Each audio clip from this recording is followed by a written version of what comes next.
Tiniyak ng DILG na isasaayos ang relocation area para sa mga pamilyang apektado na nagpapatuloy na rehabilitasyon sa Manila Bay. Kasunod ito ng pag-inspeksyon nila sa ilang ilog sa Bataan na konektado sa Looc kung saan mahigit 6,000 informal settlers ang nakatira. May ulat si Clazel Pardilla. Bilang bahagi ng rehabilitasyon ng Manila Bay, pinuntahan ng Department of the Interior and Local Government o DILG ang ilang lugar sa probinsya ng Bataan.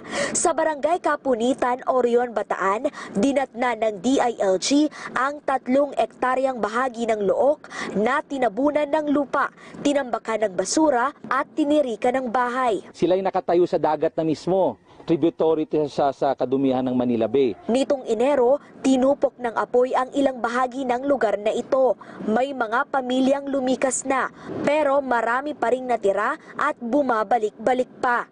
Nandito na sa dagat, nandito na yung eskwelahan, malapit kami sa palengke, malapit kami sa simbahan.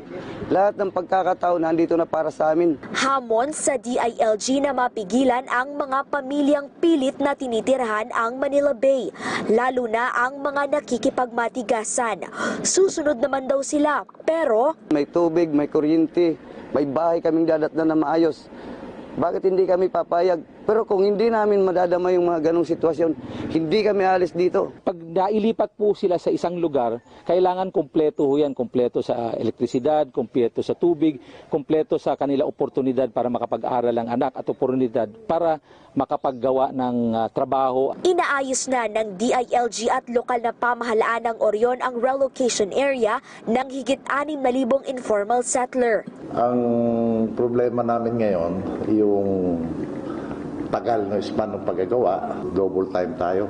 Hanggat wala pang pabahay, pansamantala munang tutuloy sa mga evacuation area ang mga apektadong pamilya. Maglalagay na rin ng mga pulis sa bahaging inokupa ng mga informal settler para wala nang makapasok at dumagdag pang pamilya.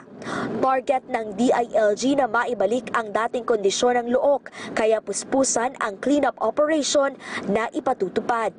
Mahaharap naman sa kasong administratibo ang mga opisyal na mapatutunayang nagpabaya sa kanilang tungkulin na naging dahilan ng pagdumi ng Looc.